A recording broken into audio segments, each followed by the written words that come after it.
Freak the Mighty by Rodman Philbrick. Chapter 7. Walking High Above the World. You ever notice how the smell of gunpowder makes you thirsty? Because after the fireworks, I'm aiming us for where the food carts are parked along the street, thinking about an ice-cold lemonade, how clean it will taste. And for a moment, I almost forget that Freak is riding on my shoulders. Amazing perspective up here, he's saying. This is what you see all the time. I'm not that big, I say. This way you're like 2 feet taller than me. Cool, he says. I love it. We're working our way through the crowd, and we're almost to the food carts, when Freak tugs on my hair. Cretin at 2 o'clock, he says, real urgent. 2 more at 3 o'clock. I go, huh? What? The Blade and his gang, Freak hisses. They've locked onto us. Their trajectory is converging. Go to the left, he says. Make it quick if you want to live. Too bad I'm a little confused about rights and lefts. If I don't think about it, I know, but if I have to think about it quick, my mind goes blank. Right? Left? What does it all mean? Left, Freak says, and he kicks me with his little foot, like he's digging into a horse, and it clicks in my head. Go that way. Follow the feet. Faster, Freak is saying, and he's urging me on. It's lucky for me the little dude doesn't have any spurs, but I don't care. I just want to get clear of Blade. Warp factor 9, Freak is shouting. More speed, oh mighty beast. Now I'm running at a full gallop, weaving through the crowd, and I don't even need to look back. All I have to do is follow the way Freak is kicking his feet, steering me. I'm pretty sure we're getting away until this punk comes out of nowhere. He's one of Blade's gang, and he's got this big, ugly grin. Over here, Tony! Got him cornered. What do? I say to Freak. He goes, I'm thinking. I can hear Blade before I can see him. Hear his wicked laugh. So mean and dirty, it makes my stomach freeze up and my knees feel squishy. You, the Freak! You and that giant retard! I'll cut you down to size. Dice and slice, baby! Freak show time! And now I can see him, see that pointed white grin and his eyes so dark and cruel, and he's swaggering through the crowd. He's got us surrounded with punks. Everywhere I turn there's another mean face trying to look as tough as Tony D. In a small voice, I say, tell me what to do. And Freak pats me on the shoulder and says, just give me a nanosecond to process the alternatives. Slice and dice. That's Blade, and he's reaching into his back pocket. Make it quick, I hiss. And then Freak is kicking my right shoulder, and I turn that way, and he's saying, go, go! And I run right over this punk. He's so surprised. He loses his bubble gum, and he tries to grab my leg, but I kick free, and I'm running right and then left, running blind, and just letting Freak decide which way we should go, because he must have a plan, a dude as smart as that. Which I'm right about. He does have a plan. Only the plan is to run out into the smelly mill pond and drown us both. Go on, he's shouting from up above my head.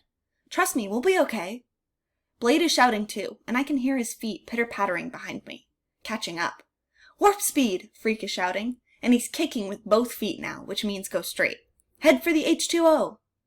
The pond is right ahead of me, and I'm sort of running along the edge, crunching over the bottles and cans and candy wrappers. And then I hear this zingy sound, and I just know that Blade is swinging a knife, cutting the air right behind us, and there's nowhere to go but into the pond, like Freak wants me to. I almost lose it right there, taking that first step, because it's a gunky pond, and the mud is really oozy and deep, and it sucks right up to my knees. But I'm so scared of getting cut by Tony D, so scared he might bite me with those wicked teeth, I just keep going. There's this great ugly sucking sound as my feet come back up out of the mud, and I stretch out as far as my legs will go, and I take another step, and I just keep going. I'm going so fast that the water is up to my chest before Freak gets my attention. He's tugging at my hair with both hands. Whoa, he's saying. Slow up. We did it. The mud is up around my knees, and it's real hard to turn around. Finally, I get so I'm facing back at the shore, and there's Blade, just his head above the water, and he looks all white and scared. Help, he's blubbering, choking on that dirty water, and then his punksters are splashing in to rescue him. Man, they can hardly get him loose, the way he's stuck deep in that mud. And before they drag him to shore, they're all covered in slime and mud. They're gasping like fish, almost too tired to cuss us out, but that doesn't last. Blade is covered with mud right up to his neck, which on him looks natural. He turns to his gang, who look as slimy as he does. Get some rocks, it's target practice time. What do we do now? I ask, because the mud is still sucking me down. It's over my knees now, and the water is right up under my arms, and even Freak's feet are getting wet. "Wait," Freak says. "The cavalry is coming. Can't you hear that bugle?"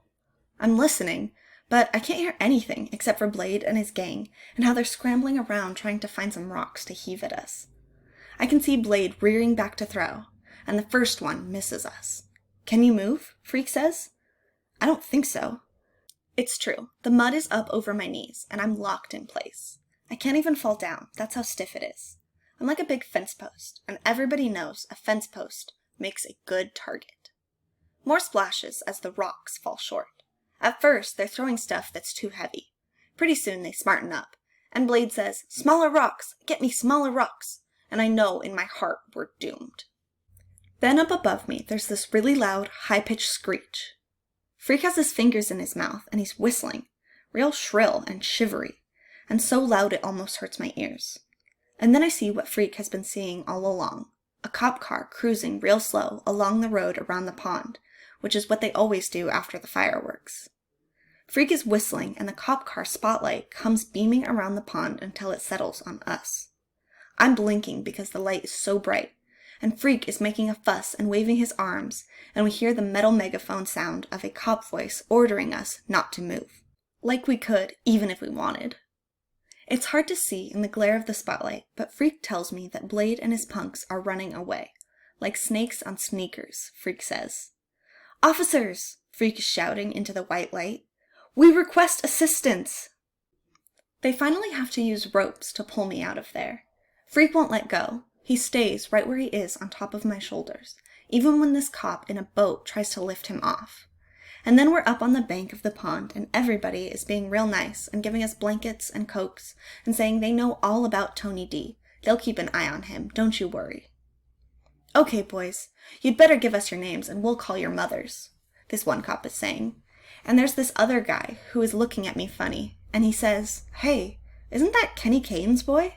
Must be. Old Killer Kane. Is he still inside?" Freak is still holding tight to my shoulders, and when they ask him for his name, he says, "We're Freak the Mighty, that's who we are. We're 9 feet tall, in case you haven't noticed." That's how it started, really. How we got to be Freak the Mighty, slaying dragons and fools, and walking high above the world.